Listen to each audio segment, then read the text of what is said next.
anong ibig sabihin na naman ng bias.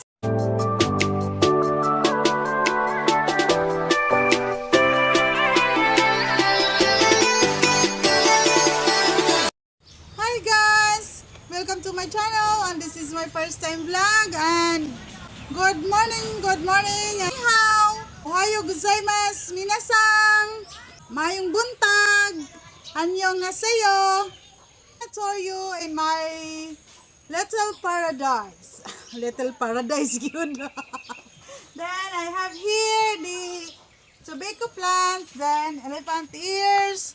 Yung ba, hindi ko na alam yung mga names nila. Different varieties of snake plant. The giant and the small varieties. Napay pa small. Then this is my favorite guys here. The different varieties of halipay. And sa English is happiness. Different varieties of bougainvilleas. Here guys, I will share you the sayings that yesterday history and tomorrow is a mystery. Today is a gift. All present. Halika tayo guys, dito tayo. Na spend the gift to share the message of my story, to inspire other people and to touch their lives.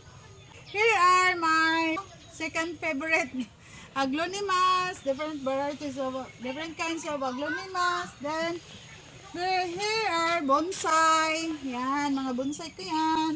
And then nag-grafting ako guys ito. I started grafting, then inaral ko siya, then nag-experiment pa ako kung mabubuhay ba. Okay, here, yung maliliit pa. Then, I have here the hanging plant. Di ko alam kung anong name nito. Halaga ako ng fish. Yan, mga fishes ko.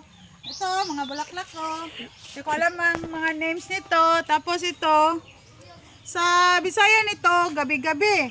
Hindi ibig sabihin, night-night. Tacos plant. Hindi ko alam kung anong exact name nun. Basta tacos yan sa English. Hindi ko alam kung ano ito. Kaya na sila. My greatest desire is to create a vlog, to inspire people, to share my story. For being the eldest, I want to share with you the story of being a mother of 2 kids. My daughter is 13 years old, boy 11 years old. I want to share also how I graduated my bachelor's degree at Compostela Valley State College. Graduated the degree of elementary education. I've been teaching for 5 years as a daycare teacher. Elementary, malaki-laki na siya. But during the pandemic time, mga pinagkakabalahan ko, replanted the other plants. Little pinya ko. I can pursue vlogging even because I have a stage fright and I have a fear to speak English language. Nung nag-aral pa ako pag nag-answer ako ng talagang papatayin ako sa kaba, tapos yung mga tuhod ko nanginginig. Yun ang mga signs niya, talagang takot akong magsalita Ewan ko ba, bakit gano'n? I was applied as online teacher, but suddenly I failed, but that failure becomes my motivation to conquer my fear, embrace my weaknesses, especially when I speak English medium. Oh, totoo yan. True vlogging. This is the biggest training ground of mine. Training ground to speak and to learn. Kasi pag hindi mo siya pinapractice, even you are learning, wala rin saysay. Kasi walang makakatulong sa'yo kundi sarili mo lang. Kasi learning yan Kung gagamitin mo siya sa pang-araw-araw, siguro madali kang matuto. Lalo na pag sa mga anak mo, sa mga papractice mo yon kung ano mga natutunan mo. Diba? Okay ba tayo guys? Kaya ko to guys! Sana maulakla kasi parang hindi pa talaga to namulaklak eh. Kahit minsan, bagong tanim ko lang yan. Ito, prayer plants and roses. Abod! Gamot daw to eh. Tapos ito, hindi ko alam pangalan ito. Tapos yan, parang bougainvillea din yan. Yan ang magaganda ko pa mga bulaklak. Yan, iba't ibang plato. Hanging plants to, pero dito ko nilagay. Ito, money maker daw to oh. Oh, namulaklak siya. Shout out pala sa mga kaklase ko sa CBAC. Yan, magandang umaga. Keep safe and God bless. Okay guys, so sa panganak naman tayo. Yan, kasi ang anak kong yan, laging puyat. 5 years na siyang army ng BTS. Yan akong ibang narinig kong BTS songs, BTS videos, nanonood na streamings. Ayan guys, yan ang pinagkakabalahan niya. Iusap siya na kilalanin ko na lang daw yung BTS kaysa mag-away kami. Ko siya bete. Kasi sa age gap ba naman namin, pinanganak ko pa naman siya na 27 na ako. Magpo-40. Ang laki ng age gap namin. Tapos, 2020, nalaman kong may ka-birthday siya. Hindi ko lang alam, hindi ko sure kung sino sa dalawa nun, si Namjoon or si RM. Comment down below kung sino sa kanila yung ka-birthday niyan. Marami pa akong hindi alam talaga na ang anak ko ang nagtuturo sa akin. Kasi lalo na yung pag download ng iba't ibang videos, hindi ko alam. Nag-pop up yung videos ni siya na sino. I was inspired to subscribe her videos, her channel. She invite me to the webinar. Then wala na akong ginawa. Nag-attend ako doon. Yung topic noon, how to write a book even you are not a writer. She inspired me a lot to do this vlog. Ano din siya eh, introverted, then shy.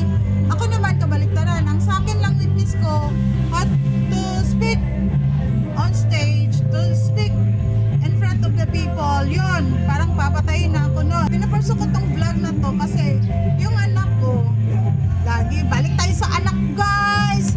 Kasi wala namang katapos ang BTS guys. Ako ng TikTok ng BTS, mga nakiusap na rin na magiging army ako guys. Ano ba yung army guys? Tinanong ko talaga siya kung ano ang ibig sabihin ng army guys. Puryot. Okay, yun na yun. Yun ang ibig sabihin nun.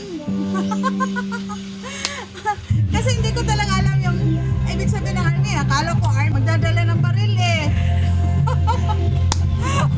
Shoutout pala kay Jennifer Lino Tulusa, kay Jennifer Nahiyal, at saka si Helen Piscadero. Yun ang mga TikTokers na kasama ko. Noon sumasali ako sa kanila na mag-TikTok. Kaso, na-appropriate sa age ko eh. Hindi ako comfortable na gumawa ng mga TikToks, sumasayaw. Shoutout ko rin si Marshall Bonilla, tapos si Jay Idig. Kasi inaabangan talaga yung video ko eh. Salamat ha! Salamat guys! Tapos ito, balik tayo sa BTS guys. May nakita naman akong potential sa kanya, maliban sa pagiging puyat. May nakita akong potential na pwede siyang magiging editor, director, manager. Doon lang kasi kami nagkaintindihan nung gumawa ako ng vlog eh.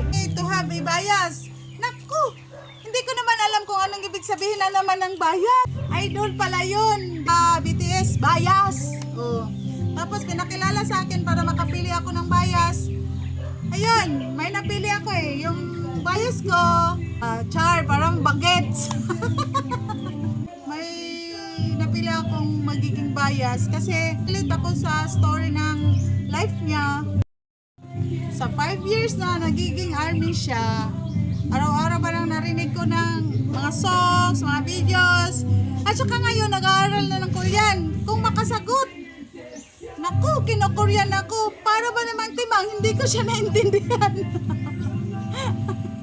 Kung sino nakarelate sa akin, advice ko lang sa mga mamas dyan, mothers out there, na let it be. Intindihin nyo yung mga anak nyo. Look at the other side of the coin. Hindi lang yung bad side na titingnan nyo, yung kabaligtaran nun. Kasi doon nyo nakikita kung ano ang mga potentials ng mga anak nyo. Kung noon, di ko nakikitang sumayaw yung anak ko, ngayon, inaral na pati sayaw, pati song. May maganda namang naidudulot ang BTS, tapos may influensya namang maganda. Dahil noon, di pala aral yung anak ko, ngayon, nag-aaral na Korean language. BTS armies dyan, advice ko lang sa inyo na utos mo na bago BTS. Palisin mo na sa bahay bago BTS kasi yung BTS dyan lang yan para magkaintindihan tayong lahat, anak at saka relationship sa magulang. Nakiusap na naman, ang daming pakiusap. Sayaw daw ako ng BTS songs. Sabi ko sa kanya, sasayaw lang ako pag umabot to ng 100k na subscribers. Oh, ang laki. So, permission to dance, sasawin ko yun. Ay, pangako. Walang mapapako.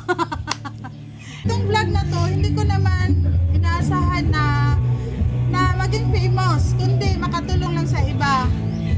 Kahit na sa 100% na viewers or subscriber, meron lang akong 1% doon, okay na ako doon. Kasi yung 1% na yun siya ang mag-motivate sa iba na manood sa vlog ko. Shoutout pala sa mga nag-aabang sa videos ko. May lalabas akong TikTok. Tapos kay Kayla, Risma, Aiko, tsaka kay Lily, Walter, kay Angel March.